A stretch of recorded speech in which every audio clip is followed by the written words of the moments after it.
যাবতীয় প্রশংসা যাবতীয় গুণগান সেই আল্লাহ রাব্বুল আলামিনের জন্য, যে আল্লাহ রাব্বুল আলামিন এই তীব্র তাপদাহকে উপেক্ষা করে আল্লাহর সন্তুষ্টি অর্জনের উদ্দেশ্যে জুমাবারে মসজিদে সমবেত হওয়ার তৌফিক ইনায়েত করেছেন। সেই আল্লাহ তাআলার শানে শুকরিয়া আদায় করে তো সকলে পড়ি আলহামদুলিল্লাহ। শতকরি দরুদ ও সালাম বর্ষিত হোক শেষ নবী জনাবে মুহাম্মদুর রাসূলুল্লাহ সাল্লাল্লাহু আলাইহি ওয়াসাল্লামের প্রতি। আমরা আলোচনা করছিলাম নারীর মর্যাদা, এর উপরে আলোচনা করবে ইনশাআল্লাহ। আলোচনা শুরু করার পূর্বে একটা আলোচিত বিষয়, যে ব্যাপারে অনেকেই জানতে চেয়েছেন, ফেসবুকে নক করেছেন, সেটা হচ্ছে রাসূল সাল্লাল্লাহু আলাইহি ওয়াসাল্লাম নবুয়ত পেয়েছেন কখন। গিয়াসউদ্দিন দাহেরি ভণ্ড একেবারে সোশ্যাল মিডিয়াকে গরম করে রেখেছে। এখানে শেখ আহমদুল্লাহকে প্রশ্ন করা হয়েছিল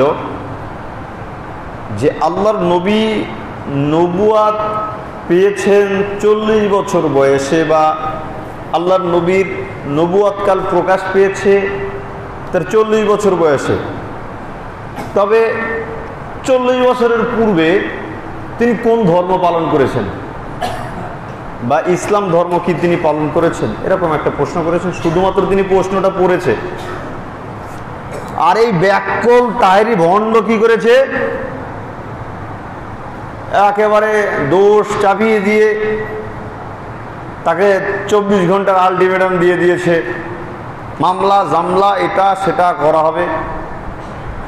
প্রথম কথা হচ্ছে, কোন আলেম আর একটা আলেমকে মাসলাগত পার্থক্যের কারণে মামলা হামলা হুমকি ধামকি দিতে পারে না।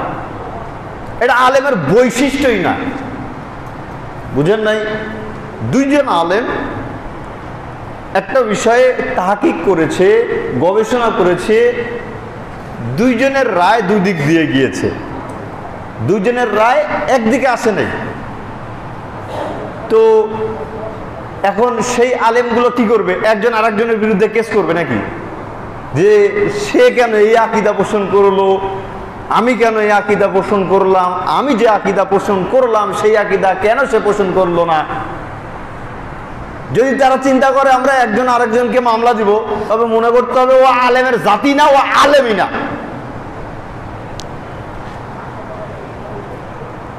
যদি মাসলাগত পার্থক্য হয়, মাসলা যদি আমার আপনার সাথে না মিলে, তবে আমরা কি করতে পারি? ইলমি মুনাজারা করতে পারি, মুনাকাশা করতে পারি, একে অন্যের সাথে আলোচনা করতে পারি যে ভাই সাহেব আমি বিষয়টা এভাবে এভাবে বুঝলাম, আপনি এভাবে এভাবে বুঝতেছেন, আমারটা ভুল হচ্ছে নাকি আপনারটা ভুল হচ্ছে, এভাবে পরস্পর আমরা আলোচনা করতে পারি। এখন আসি, আপনাদেরই অনেকেরই প্রশ্ন যে আল্লাহ নবী তবে নবুয়ত পেল কখন? পৃথিবী সৃষ্টির 50,000 বছর পূর্বে আল্লাহ সুবহানাহু ওয়া তাআলা সব কিছুকে লিখে রেখেছেন। কে নবী হবে, কে কোথায় আসবে, কে কি খাবে না খাবে, সব কিছু লিখে রেখেছেন। এখন একটা হাদিস পাওয়া যায়, ওই যে আল্লাহ নবীকে জিজ্ঞেস করা হলো কখন আপনি নবী হয়েছেন, তখন আল্লাহ নবী আদম আলাইহিস সালামের সৃষ্টির পূর্বের কথা বললেন। হাদিস সহিহ। তাহলে এখন তো আমরা বলতেছি যে আল্লাহ নবীর 40 বছর বয়সে নবুয়াত কাল প্রকাশ পেয়েছে, তাহলে কি আমরা পূর্বের ওই হাদিসটাকে অস্বীকার করলাম, ওই হাদিসটাকে মানলাম না? এরকমটা মোটে এরকম না। এখন পৃথিবী সৃষ্টির পূর্বে আমার আপনার তাকদীর লিপিবদ্ধ করা আছে। তো আমার বয়স 32 বছর 33 বছর, আপনাদের এখানে ইমাম হয়েছি 1-1.5 বছর, তাই না? 3 বছর পূর্বে আপনারা যদি আমাকে বলতেন মোহাম্মদ আলী এদিকে আয়, তাহলে কি কানের পর আপনাদের থাপ্পড় দিয়ে বলতাম, এই বেড়া পৃথিবী সৃষ্টির 50,000 বছর পূর্বে এই কোনাবাড়ি মসজিদের আমাকে ইমাম নিযুক্ত করা হয়েছে, আর তুমি আমাকে নাম ধরে ডাকো। মেজাজটা কেমন খারাপ হবে আপনার চিন্তা করেন তো। এইখানে আমরা মানুষের ব্যাপারে শিথিল, কিন্তু নবী কেন্দ্রিক চিন্তা করতে গিয়ে আমরা ধারণা ভুল করে রেখেছি। ওখানে আল্লাহ সুবহানাহু ওয়া তাআলা সৃষ্টির বিবরণ দিয়ে রেখেছেন, সেটা আমাদের বিশ্বাস রাখতে হবে। তো ওইটা দিয়ে আমার আপনার পার্থিব জীবনে কিছু করতে হবে, কিছু যায় আসে এরকমটা না, বরং বিশ্বাস রাখতে হবে, ঈমান রাখতে হবে। বিশ্বাস না রাখলে ঈমান থাকবে না। এখন আত্মার জগতে আমাদেরকে জিজ্ঞেস করা হয়েছিল, আলাস্তু বিরব্বিকুম, বলো তো আত্মারা, আমি কি তোমাদের প্রভু নই? আমাদের প্রতিপালক আমাদেরকে জিজ্ঞেস করেছিলেন, বলো তো আত্মা, আমি কি তোমাদের প্রভু নই? হিন্দু বলেন, খ্রিস্টান বলেন, নাসারা বলেন, মুসলমান বলেন, শিয়া বলেন, ইসরায়েল বলেন, যাই বলেন না কেন, সবটা আত্মাকে জিজ্ঞেস করা হয়েছিল, বলো তো আত্মা, আমি কি তোমাদের প্রভু নই? কলু বালা, প্রত্যেকটা আত্মা বলেছিল, অবশ্যই আপনি আমাদের প্রভু। এখন যে নামাজ পড়ে না, এখনো বাহিরে যারা অবস্থান করতেছে, কানের পর তাদেরকে থাপড়াবেন? থাপড়িয়ে চল মসজিদে, তুই তো আত্মার জগতে বলে এসেছিস, আপনি আমাদের প্রভু, আপনি যা বলবেন আমরা তাই শুনবো। যারা ইসলাম ধর্ম পালন করতেছে না, অন্যান্য ধর্মাবলম্বী, তাদেরকে আপনি কি করবেন? পানিশমেন্ট দিবেন যে তুমি তো আত্মার জগতে বলে এসেছো, তোমার বিরুদ্ধে আমি মামলা করে দেবো তুমি যদি মসজিদে না দাও, তুমি তো আত্মার জগতে বলে এসেছো, প্রতিপালক আপনি যা বলবেন আমি তাই শুনবো। হবে মেন্টালের কথাবার্তা, এগুলো হবে।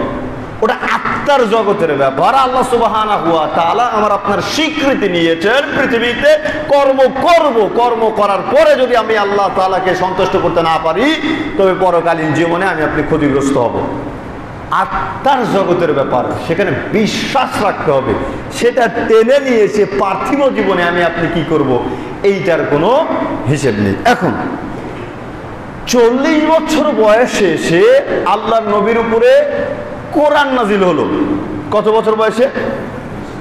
হেরা পর্বতের মধ্যে ধ্যানমগ্ন থাকতেন আল্লাহর নবী। সেখানে জিবরাইল আলাইহিস সালাম এসে বললেন, ইকরা, পড়ো, পাঠ করো। এই যে কোরআন নাজিলের সূচনা শুরু হলো, তাই না? কোরআন নাজিল হওয়ার পরে আল্লাহর নবী বুঝতে পারলেন যে তিনি নবী। কোরআন নাজিল হওয়ার পরে আল্লাহর নবী বুঝতে পারলেন তিনি নবী। কোরআন যদি নাজিল না হতো, আল্লাহর নবী কি করে বুঝতেন যে তিনি নবী? কোরআন নাজিল হলো 40 বছর বয়সে, তারপরে আল্লাহর নবী বুঝতে পারলেন তিনি নবী, তার উপর ওহী আসছে। এখন এই 40 বছর বয়সে তার কাছে ওহী আসলো না, তিনি জানতেন কি করে তিনি নবী? আল্লাহর নবী 40 বছর বয়সে দাবি করেছেন পূর্ব পর্যন্ত যে আমি নবী। এখন এই যে এরা পাইতারা করতেছে, শয়তানি করতেছে, এই শয়তানি করার মূল লক্ষ্য কি? মূল কারণ হচ্ছে এদের আকীদা ওই আকীদা, তারা বলতেছে সর্বপ্রথম আল্লাহর নবী মুহাম্মদ সাল্লাল্লাহু আলাইহি ওয়াসাল্লামকে সৃষ্টি করা হয়েছে। তাদের আকীদার একটা আকীদা হচ্ছে কি? তারা বলতেছে যদি নবী মুহাম্মদ সাল্লাল্লাহু আলাইহি ওয়াসাল্লামকে সৃষ্টি করা না হতো, তবে পৃথিবীতে কোনো কিছুই সৃষ্টি করা হতো না। এই আকীদা আমাদের মধ্যে আছে না অনেকেরই? নাউযুবিল্লাহ, আস্তাগফিরুল্লাহ। মানে বোঝাতে যাচ্ছে আল্লাহ সুবহানাহু ওয়া তাআলা নবী মুহাম্মদ সাল্লাল্লাহু আলাইহি ওয়াসাল্লামকে ছাড়া সৃষ্টি করতে ব্যর্থ। নাউযুবিল্লাহ, আস্তাগফিরুল্লাহ। তিনি তার ব্যাপার, তিনি কিভাবে সৃষ্টি করবেন, কার মাধ্যমে সৃষ্টি করবেন, কি উদ্দেশ্যে সৃষ্টি করবেন, সেটা তার ব্যাপার। তিনি হচ্ছে সৃষ্টিকর্তা, আর আমি আপনি হচ্ছে সৃষ্টি, মাখলুক। তাহলে একেবারে গোটা পৃথিবীকে নবী মুহাম্মদ সাল্লাল্লাহু আলাইহি সাল্লামের হাতে তুলে দিলাম যে তাকে সৃষ্টি না করলে কোনো কিছু সৃষ্টি করা হতো না।